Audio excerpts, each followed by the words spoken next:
Alors, commençons par Ésaïe, chapitre 13, verset 2, dans la version Darby. Hurlez, car le jour de l'Éternel est proche. Il viendra comme une destruction du Tout-Puissant. Alors, quelle prophétie choquante, impressionnante du prophète Ésaïe. Le jour de l'Éternel, une destruction. Aujourd'hui, on parlerait plutôt de la grande tribulation, qui n'est pas un jour en tant que tel, mais une période qui couvre plusieurs années. Alors je constate, moi, depuis pas mal de temps, qu'il y a de plus en plus de vidéos ou de messages sur le net qui concernent la grande tribulation. De nombreux chrétiens ont des songes, ils ont des visions qui concernent des choses terribles qui vont se passer là, prochainement, sous nos yeux. Et bien sûr, ils relient cela à des passages bibliques. Et ils se sentent animés, et même ils se sentent appelés à partager leur vision avec les autres. Voilà ce qu'ils proclament. Attention, ce sont des prophéties imminentes pour demain. Ça arrive, c'est proche. Alors je pense que ces croyants ont réellement des visions. Je pense qu'ils ont réellement des manifestations surnaturelles. Je les crois et je ne remets absolument pas en doute leur honnêteté ni ce qu'ils ont reçu. Par contre, il faut le rappeler, nous sommes en plein jugement de l'Église. Car c'est le moment où le jugement commence par la maison de Dieu. 1 Pierre 4, 17. Et ce qui leur arrive là est un jugement pour eux-mêmes.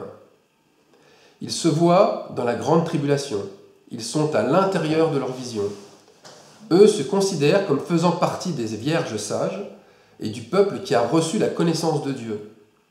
Le pas donc est franchi. Ils pensent que les élus feront partie, eux aussi, de cette période de ravage et de destruction. Parce qu'ils ne se voient pas prêts au fond d'eux-mêmes. Ça, c'est la raison. Ils s'étourdissent avec une connaissance. Donc, ils imaginent que les autres sont comme eux, ils ne sont pas prêts. Nous le savons maintenant avec ce mécanisme psychique de défense inconsciente, qui s'appelle en fait la projection. Ces croyants projettent naturellement ce qui est pour eux, ce qui leur concerne, ce qui leur est destiné. Ils projettent cela sur les autres. Mais ils ont, bien sûr, à se repentir. Et comme nous-mêmes, d'ailleurs, comme nous tous, en tant que croyants, nous avons à nous repentir.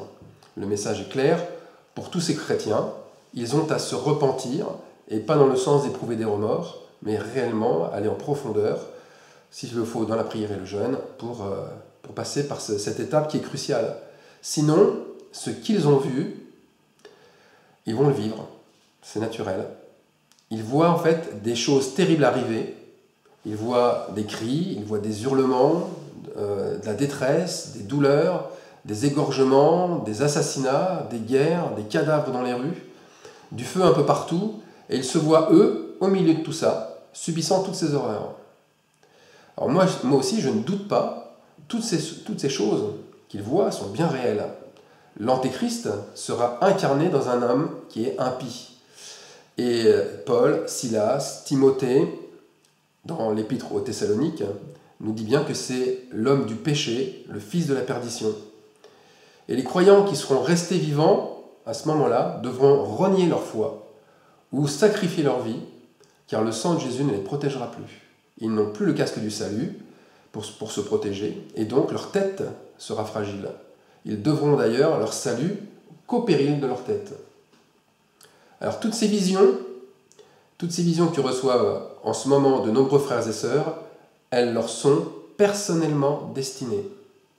La vision de la grande tribulation, c'est le dernier avertissement du Seigneur. Il n'y aura pas d'autre après. Et la vision est d'abord pour celui plutôt, qui la reçoit. Relisez, et je vous propose même de revisionner le message sur les avertissements de Dieu. Message dans le blog qui est numéroté 119. Et là, vous allez voir comment Dieu avertit Job. Dieu l'avertit d'abord par 3 anges terrestres, donc par des frères, puis ensuite par un prophète, Éliou, puis ensuite par vision, c'est-à-dire par lui-même. Et cette vision, elle arrive comment? Elle arrive au milieu d'une tempête. On lit ça dans Job 40. Alors ensuite, si vous-même, vous êtes comme eux, vous êtes troublé, vous êtes angoissé, remué intérieurement, c'est que vous aussi, vous devez vous repentir. Alors ne perdez pas de temps, c'est important, il faut le faire rapidement, parce que le tonnerre gronde, la trompette des fléaux a déjà sonné, et nous sommes déjà rentrés dans les douleurs de l'enfantement. Alors la question cruciale, bien sûr, c'est à qui est destinée la grande tribulation? Est-ce qu'elle est destinée à tous les croyants, ou bien qu'à certains croyants seulement, ou peut-être à aucun? Alors je ne répondrai pas directement à ces questions. Je dirai seulement une chose. Ce qui a été, c'est ce qui sera, et ce qui s'est fait, c'est ce qui se fera. Il n'y a rien de nouveau sous le soleil. Alors quoi? Cela signifie qu'il y a déjà eu une ou plusieurs tribulations, grandes tribulations auparavant? Eh bien oui, absolument. Il y a déjà eu ça. Alors concrètement, c'est où qu'on trouve ça? On trouve ça dans l'histoire de Saül, le roi d'Israël. Est-ce qu'il n'a pas vécu, lui, à son époque, une grande tribulation, lui aussi? Lui, ses fils, son armée, le camp d'Israël, ont été livrés et anéantis ou mis en déroute par les Philistins. Mais avant cela, Saül a vécu ce que vivent aujourd'hui certains chrétiens, pour ne pas dire la majorité. Il a vécu l'angoisse. Saül a vécu la peur d'un avenir de souffrance, d'humiliation aussi et de désolation. Saül a vu la grande tribulation arriver sur lui, car il est écrit dans le premier livre de Samuel, « Lorsqu'il vit le camp des Philistins, il fut effrayé. » Il, c'est Saül. Saül fut effrayé et son cœur fut saisi par l'angoisse. Ce sentiment d'oppression, ce sentiment effroyable et insoutenable, l'a amené à consulter un médium. Saül s'est caché. Il s'est caché et il a été voir la magicienne d'Endor. Il voulait connaître à tout prix son avenir, même en pratiquant un acte qu'il a lui-même interdit et condamné dans tout Israël. Alors les chrétiens aujourd'hui, bien, ils se cachent aussi. Et ils cachent les choses, ils essayent de cacher leurs peurs et leurs angoisses. Ils prient pour avoir des visions, ils prient pour avoir des songes, et ils sont prêts à n'importe quoi. Et ils sont prêts à croire n'importe qui aussi pour connaître leur avenir. Ils ne sont pas rassurés du tout, bien au contraire. Ils sont dans la tourmente et l'angoisse de tout ce qui va leur arriver prochainement. Alors, on revient à Saül. Qu'est-ce qu'il a vu? Ou plutôt, qu'a-t-il vu par l'intermédiaire de la magicienne d'Endor? Eh bien, la magicienne d'Endor confirme que l'Esprit de Dieu s'était retiré du roi d'Israël. Saül ne recevait plus ni songe, ni parole de prophète, et ce que lui avait prédit Samuel était vrai et que c'était en train de se réaliser. Pour résumer, la magicienne d'Endor a vu pour lui un grand désastre. 1 Samuel 28, 17. L'Éternel a déchiré la royauté de tes mains et l'a donnée à un autre, à David. Tu n'as point obéi à la voix de l'Éternel et tu n'as point fait sentir à Amalek l'ardeur de sa colère. Voilà pourquoi l'Éternel te traite aujourd'hui de cette manière. Alors bien sûr, par rapport à ce que l'on voit et ce que l'on lit sur la magicienne d'Endor, certains diront « ouais, ce passage, c'est un peu équivoque, c'est pas très clair ». Ils diront que Saül, en fait, n'a pas vu réellement Samuel, car les morts ne peuvent parler et sortir de leur lieu de repos. Et puis il y en a d'autres qui diront « oui, c'est aussi un démon qui est apparu pour parler au roi d'Israël ». Donc un médium ne peut faire remonter qu'un démon, et pas autre chose. Et puis il y a aussi ceux qui pensent que Samuel a répondu à l'appel de Saül, et qu'il l'a reconnu, et que son esprit était bien là. Il était bien en face de lui. Alors moi je crois une chose, c'est que lorsque l'on invoque le Seigneur, même d'une manière illégale, et même par un médium, il répond, car il n'a pas besoin de faux représentants. Invoque-moi, et je te répondrai. Ça c'est Jérémie 33, 3. Saül a invoqué le Seigneur, qui a répondu. Saül a reçu la vision qu'il attendait, qu'il désirait ardemment avoir. La vision qu'il voulait, c'était voir Samuel. Mais c'est Dieu qui a décidé de lui parler directement et non par un quelconque esprit de substitution. Alors, la femme médium a même été surprise.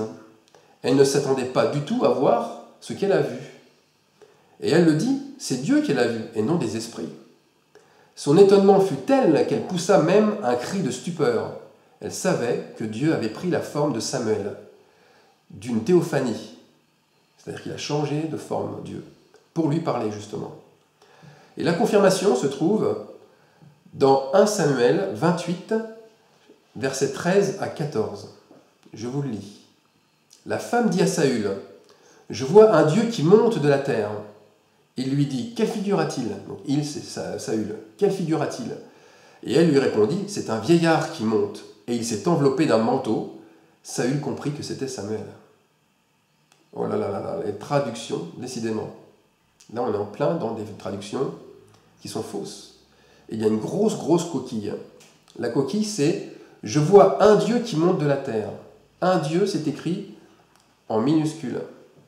La traduction originale hébraïque est « Je vois Elohim qui monte de la terre ».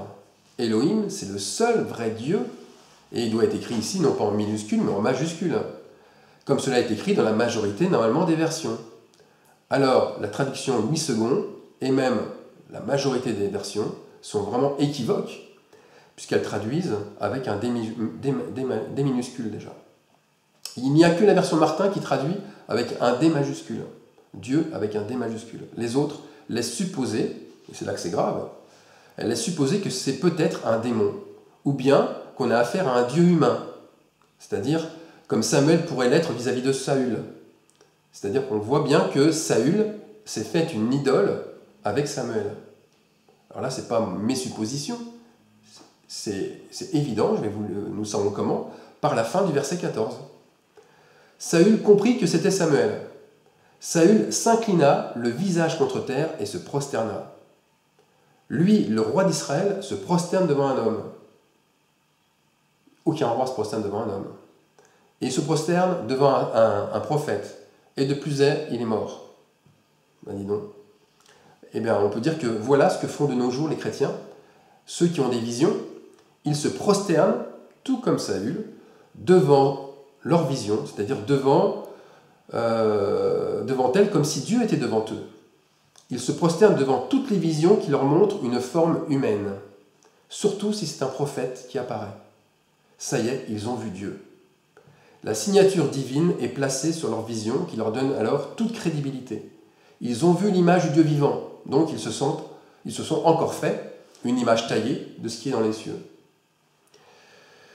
Alors Dieu a répondu et Dieu répond à leur double prière. Et cette double prière, c'est première prière de voir une image, et la deuxième, c'est de connaître l'avenir. Est-ce qu'on n'est pas là dans la divination? À l'heure actuelle, beaucoup de chrétiens sont dans la divination parce qu'ils demandent une image et ils demandent leur avenir. Mais alors pourquoi Dieu répond-il à leur folie? Ça, c'est la question. Dieu pourrait se taire, justement, il n'est pas obligé de répondre. Mais je pense que c'est afin de montrer leur idolâtrie, qu'elle leur saute aux yeux, et qu'elle saute aussi aux yeux de leurs proches pour qu'ils se repentent, et que tous se repentent. Donc, pour en revenir maintenant à la grande tribulation, Dieu se présente à Saül, mais pas d'une manière tendre et gentille, en colère. Il lui dit, « Pourquoi m'as-tu dérangé en me faisant monter ?» Parce que là, en fait, il le fait sortir de son lieu de repos, il le fait sortir de sa demeure. On aurait pu dire aussi, « Pourquoi m'as-tu énervé en me faisant sortir ?» Dieu n'est plus avec Saül depuis bien longtemps. Et là, le roi d'Israël l'invoque par un médium. Donc, logiquement, Dieu se manifeste, mais il se manifeste en colère et lui montre la grande tribulation. Il lui montre tout ce qui va se passer de terrible pour lui, car il est désobéi. Il a désobéi. Il lui montre en fait la fin, une fin terrible. Alors attention, si vous êtes dans ce cas-là, ou si vous allez voir un médium, Dieu va vous répondre, c'est sûr. Il va vous montrer votre jugement. Il montre ce qui va se passer pour ceux qui sont infidèles, rebelles au Seigneur. Il dévoile leur châtiment. Saül a désobéi premièrement en n'écoutant pas à la voix de son prophète, Samuel, et deuxièmement, il a désobéi en favorisant l'ennemi, Amalek. Est-ce que ce n'est pas ce qu'ont fait de nombreux chrétiens dans les assemblées?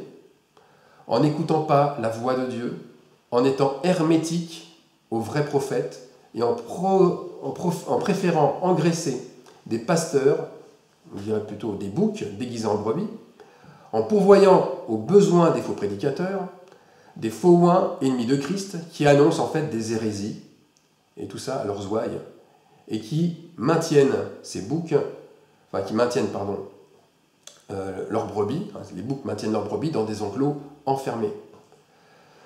Alors, ils n'ont pas répondu aux directives du Seigneur.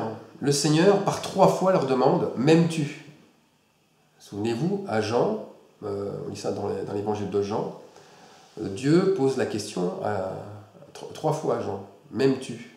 M'aimes-tu ? M'aimes-tu » Et par 3 fois, il répond « Paie mes brebis », pas paix la paix, mais paix du verbe paître, paie mes brebis. C'est-à-dire donne-leur à manger, nourris-les, ne les laisse pas dans le besoin, n'en laisse aucun dans le besoin. Alors que fait Dieu ? Dieu, il confirme son choix. Il confirme son élection qui se porte uniquement sur David et sur sa maison. Voyez l'allusion qui est faite aux fils de Dieu.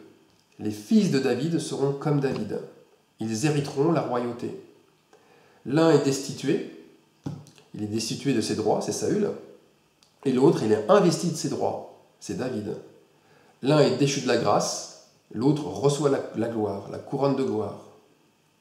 Alors, maintenant, je peux répondre à la question du début. À qui est destinée la grande tribulation ? À tous les croyants ? Sûrement pas. Sûrement pas. Une partie sont comme Saül, et le resteront car ils ont rejeté la grâce et préféré leur chair. Ils sont les fils de Saül, et ils auront part à la grande tribulation. Et c'est en donnant leur vie, en faisant couler leur propre sang, qu'ils obtiendront leur salut. C'est par cette action qu'ils laveront leurs robes dans le sang de l'agneau. Apocalypse 7. Ceux qui sont revêtus de robes blanches, ce sont ceux qui viennent de la grande tribulation. Ils ont lavé leurs robes, ils l'ont blanchi dans le sang de l'agneau. C'est pour cela qu'ils sont devant le trône de Dieu. Les autres, je vous l'accorde, c'est un petit groupe, un petit nombre. Il ne lavera pas son vêtement. D'abord parce qu'il est en fin lin. Donc c'est un vêtement pur, sans tache, sans ride, qui est déjà lavé, qui est déjà purifié. Et ils obtiendront la couronne de vie. Ensuite, parce qu'ils ne se trouvent pas, comme les autres, devant le trône, mais bien assis avec l'agneau sur son trône. En fait, tout est une affaire de vision. Tout est une affaire de vision, mais pas la vision que l'on pense. Première sorte de vision. Les croyants qui ont besoin de repentance, qu'est-ce qu'ils voient ? Eh bien, ils sont dans la tourmente. Ils ont constamment les yeux rivés sur la vallée de Josaphat, constamment les yeux rivés sur la vallée du jugement, là où va se passer le grand massacre. Et cette vallée, elle est en feu, et elle dégage de nombreuses fumées. Deuxième sorte de vision, les croyants repentis, qu'est-ce qu'ils voient, eux ? Eh bien, ils sont dans la louange, et ils ont les yeux rivés sur la montagne sainte, d'où sort aussi une épaisse fumée. Mais à la différence est que cette fumée n'est pas issue d'une guerre, elle n'est pas issue d'un massacre. C'est Yahvé lui-même qui descend au milieu du feu vers son peuple, comme il est descendu vers Moïse sur la montagne du Sinaï, pour lui parler. Et ensuite, cette fumée, la fumée, c'est aussi le sacrifice, les sacrifices des élus. Ce parfum de myrrhe, d'aloès et de casque qui émane de ce peuple qui est purifié et qui est sacrifié. Quand on dit sacrifié, c'est qu'il se sacrifie, qu'il sait sacrifier. Donc c'est une fumée, mais c'est une fumée de gloire partagée entre Dieu et ses élus. Alors ce peuple du roi des rois, j'affirme qu'il ne descendra pas dans la vallée pendant les combats. Pourquoi ? Pour la bonne et simple raison qu'il ne l'a jamais fait auparavant. Prenez votre Bible, regardez les histoires, tous les récits, vous allez voir que Dieu met toujours son peuple à part pendant les combats qui sont rudes. Toujours. David et ses vaillants guerriers. On reprend l'histoire de David. Il n'était pas avec Saül quand les Philistins ont attaqué Israël. Les Philistins eux-mêmes ont refusé de combattre contre David. David, lui, n'était pas à ce moment-là encore roi. Et Akish, qui était chef des Philistins, il le voyait, non pas comme un adversaire, ou comme, on pourrait dire, à la limite un ami, mais comme un ange du Seigneur. On a un autre contexte, où on voit que Judas est en train de chanter, est en train de louer le Seigneur, et pendant ce moment, le Seigneur lui-même place des embuscades à ses ennemis. C'est lui qui fait tourner l'ennemi contre lui-même. Notamment ici, dans le passage, c'est les fils d'Ammon, les fils de Moab et ceux de la montagne de Séhir qui étaient descendus pour exterminer Juda et Josaphat. On lit ça dans 2 Chroniques 20-22. Pendant que Juda louait le Seigneur, le grand massacre a eu lieu. Et Juda a vu au loin les cadavres de ses ennemis, étendus à terre, et personne n'avait réchappé. On lit ça dans 2 Chroniques 20-24. Alors, premier point important qu'il faut retirer de tout ça, c'est que le combat des nations n'est pas le combat de l'épouse. Le combat des nations n'est pas le combat de l'épouse de Christ. Premier point. Deuxième point, le combat des croyants incrédules n'est pas celui des élus. Et troisième point, le combat des fils d'Éphraïm n'est pas le combat des fils de Juda. Alors là, il y a quelque chose de nouveau. Quelque chose de nouveau et quelque chose d'intéressant à approfondir avec les fils d'Éphraïm. Alors disons-le, la grande tribulation juge elle aussi les tribus, dans le sens où il y a une tribu qui est concernée. Éphraïm, c'est la tribu qui est concernée dans ce châtiment divin. Éphraïm, elle est jugée, elle est discernée, elle est mise en lumière par cette période qui est obscure. Éphraïm aura ce terrible combat à mener. Alors on va lire pour cela le psaume 78. Et moi je vous encourage vraiment à lire le psaume 78. C'est un cantique d'Asaph. Et dès le début on peut lire « J'ouvre la bouche par des sentences ». C'est déjà très dur dès le début. Et un peu plus loin dans le psaume, c'est écrit ceci. « Les fils d'Éphraïm, armés et tirant de l'arc, tournèrent le dos au jour du combat. Ils ne gardèrent point l'alliance de Dieu. » Vers la fin du psaume, on lit ceci, « Le Seigneur s'éveilla comme celui qui a dormi. Il rejeta la tente de Joseph. Il ne choisit point la tribu d'Éphraïm. Il préféra la tribu de Juda. » C'est écrit noir sur blanc. On va maintenant prendre un autre passage. Osée, chapitre 9, versets 4 à 6. « Éphraïm n'entrera point dans la maison de l'Éternel. Que ferez-vous au jour solennel, au jour des fêtes de l'Éternel » Pourquoi là j'insiste sur les fêtes? Est-ce qu'il n'y a pas des noces qui vont être célébrées bientôt? Que ferez-vous au jour des fêtes de l'Éternel? Je continue. Car voici, ils partent à cause de la dévastation. Là on parle d'Éphraïm. Ils partent à cause de la dévastation. L'Égypte les recueillera et Moph leur donnera des sépulcres. C'est-à-dire qu'en fait, ils seront mis à mort. Alors, Éphraïm, c'est ce groupe, non pas de non-croyants, c'est un groupe de soi-disant croyants. C'est cette église qui est destinée à la grande tribulation, celle qui va exercer une prostitution spirituelle, qui est jalouse de Juda, qui se mêle avec les peuples. C'est ce qu'on lit aussi dans Osée. C'est-à-dire qui mélange son enseignement et sa vie avec ceux des païens.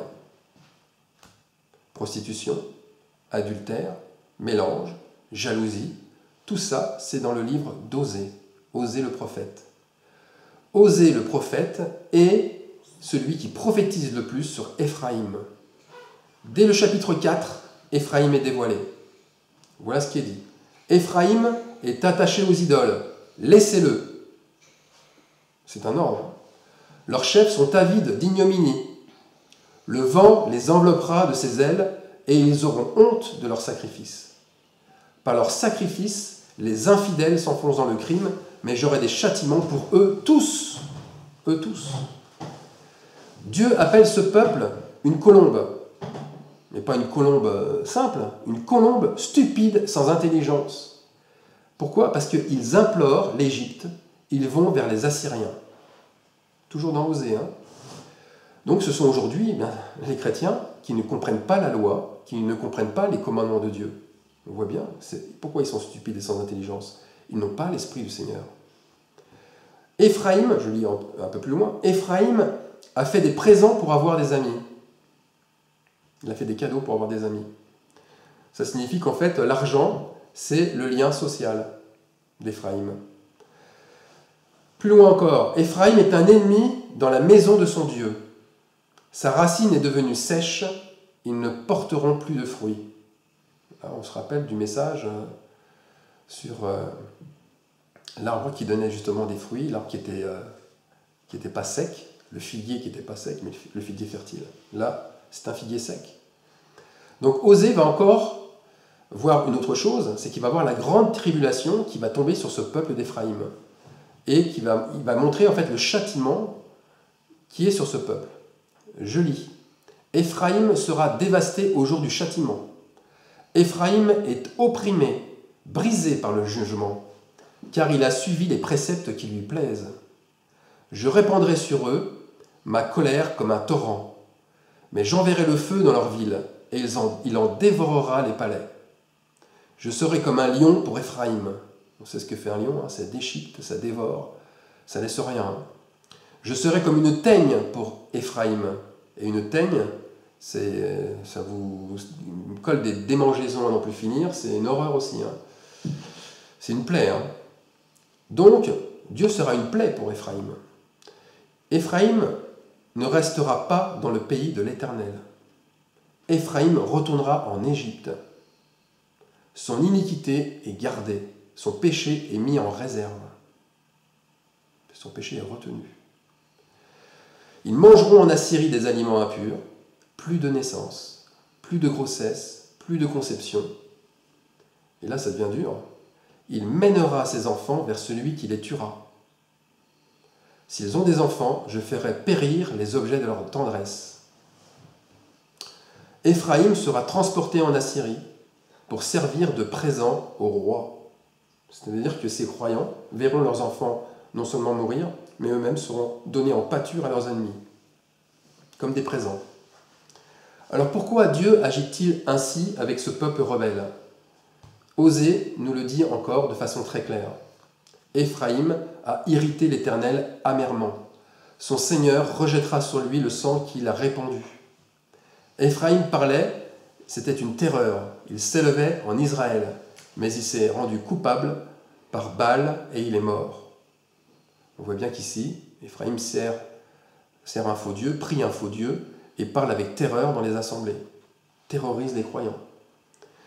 Chaque jour, je continue, chaque jour, il multiplie le mensonge et la violence. Il fait alliance avec l'Assyrie et on porte de l'huile en Égypte. Porter de l'huile en Égypte, ça veut dire lier le Saint-Esprit, le rendre esclave. Le Saint-Esprit a été esclave d'Éphraïm, donc d'hommes avec un pouvoir dans l'assemblée. Enfin, nous savons que cette tribu sera reprise par le Seigneur, mais au péril de sa vie, et qu'ils auront des feuilles de palme à leurs mains, qu'ils auront une robe blanche, et les larmes de leurs yeux seront essuyées par le Seigneur lui-même. On lit ça encore dans Osée. Aussi mes entrailles sont émues en sa faveur. J'aurai pitié de lui, dit l'Éternel. Je n'agirai pas selon mon ardente colère. Je renonce à détruire Éphraïm. Car je suis Dieu et non pas un homme. Je suis saint au milieu de toi. Je ne viendrai pas avec colère. Éphraïm sera comme un héros. Leur cœur aura la joie que donne le vin. Leurs fils le verront et seront dans l'allégresse. Leur cœur se réjouira en l'Éternel. Quand on lit ça, on se dit, mais c'est une parfaite contradiction avec ce qu'on a dit avant. Donc ça veut dire qu'il va plus se mettre en colère. Ben non, ces passages ne sont pas une contradiction. Ils sont bien pour le même peuple, mais ce n'est pas dans le même temps. Ce n'est qu'après cette terrible période, qu'Éphraïm trouvera sa réjouissance. Il faut bien voir que les temps sont différents, que Dieu ne revient pas sur ce qu'il a dit. Donc au final, là je vais terminer dessus, au final on peut dire que le bois de Joseph sera sauvé. Ça je reviens sur la prophétie d'Ézéchiel chapitre 37, sur le bois de Joseph. Le bois de Joseph sera sauvé. Une partie d'Éphraïm sera assemblée avec le bois de Juda, qui sont les élus, Et l'autre partie d'Éphraïm, celle qui a tourné le dos au combat, celle qui n'a pas gardé l'alliance, par le sang de Jésus, c'est cette alliance-là. Donc cette partie d'Éphraïm, elle devra être purifiée par le feu de l'épreuve, ou si vous voulez, par l'épreuve du feu. C'est la grande tribulation. Elle devra passer par là. Et cette grande tribulation marque la fin d'un monde qui est annonciateur d'un nouveau monde. Et ce nouveau monde commencera par un couronnement. Pourquoi ? Parce que là aussi, on revient à l'histoire de David et à l'histoire de Saül. Comme David est devenu roi d'Israël après la mort de Saül, l'épouse de Christ viendra avec son époux de la même manière, de la même façon, pour régner sur la terre. Amen.